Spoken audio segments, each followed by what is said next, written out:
Hello बच्चों, क्या हाल चाल आप सभी के। जैसे कि आपको भी पता है कि आपका केमिस्ट्री का पेपर है आज। तो केमिस्ट्री के हम कुछ इम्पोर्टेंट टॉपिक लाए हैं। जैसे कि ये 2 नंबर या 2 नंबर में आते हैं।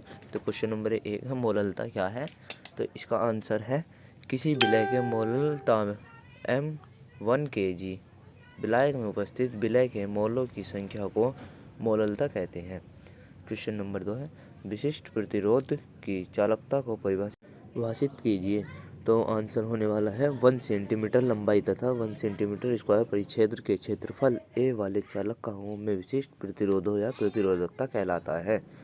तो अब आते हैं हम कुछ क्वेश्चन की ओर जो 3 नंबर में आते हैं। जैसे कि ये 3 नंबर वाला है। तो क्वेश्चन नंबर 3 है, संकरण तत्व रंगीन यौगिक या आयनों को बनाते हैं। तो आपका आंसर होने वाला है संकरण तत्वों के अधिकांश यौगिक ठोस अवस्था में जलीय विलय में रंगीन होते हैं तथा पी ब्लॉक के तत्व से भिन्न होते हैं तथा डी उपकोष में अपूर्ण होते हैं। वे प्राय ही रंगीन होते हैं। यही संकरण तत्व की खासियत होती है, जो कि इसमें पी ब्लॉक तत्व से भिन्न होते हैं और डी उपकोष में होते हैं।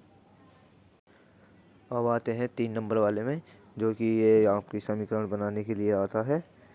तो पहला है C5H10 अणुसूत्र वाला यौगिक आयोडोफोम परीक्षण नहीं देता है, परंतु अपचयित होने पर N पेटेंट देता है। तो इसका आंसर होने वाला है C5H10। इसके आयोडोफोम में क्रिया करेंगे तो कोई अभिक्रिया नहीं होती है।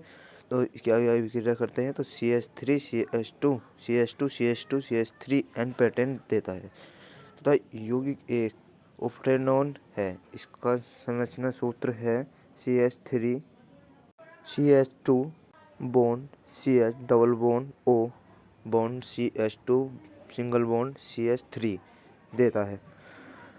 तो ये आप खुद ही पहला अगर आप कॉपी पे निकालोगे तो यही निकलेगा। ये ऐसे समझ में नहीं आने की, क्योंकि केमिस्ट्री जल्दी समझ में नहीं आती। तो अब हम चलते हैं आगे की ओर। ये इस तरह के कई सवाल आते हैं, तो इसलिए आप इन्हें याद कर लेना। अब आएंगे हम मोस्ट क्वेश्चनों की ओर। तो मोस्ट क्वेश्चन नंबर 1 पर होता है, फॉर्मेल्डिहाइड बनाने की विधि को स्पष्ट कीजिए। क्वेश्चन नंबर 2, उपसे संयोजन यौगिक के महत्व को समझाइए। नंबर 3, रीमन टीमन अभिक्रिया क्या है, स्पष्ट कीजिए। रीमन टीमन वाला मोस्ट क्वेश्चन है, जरूर आता है। और नंबर 4 पता आता है, बुट्स फिटिंग अभिक्रिया क्या है, ये भी मोस्ट क्वेश्चन है, जरूर आता है। नंबर 5 पर आता है, कोल्लाउस का नियम क्या है। ये कोल्लाउस एक वैज्ञानिक थे, तो कभी कभी इनका नाम पूछ लिया जाता है, इनकी अभिक्रिया पूछ ली जाती है। तो आप अच्छे से इसे याद करके जाना, तभी आप पेपर कुछ कर पाओगे। तो अब आते हैं और क्वेश्चन है हमारे, गाटरमैन का अभिक्रिया क्या है। और नंबर 7 पर आता है, अल्कोहल बनाने की विधि। इनमें विधियों में से कोई सी भी विधि आ सकती है, तो आप याद करके जाना। और नंबर 8 पर आता है, राउल्ट का नियम क्या है। तो आई होप आप सभी को समझ में आ गया होगा। आप अच्छे से याद करें और बढ़िया से पेपर करके आए। और TWE टारगेट विद एग्जाम को सब्सक्राइब करें, शेयर करें, लाइक करें। जय हिंद, जय भारत।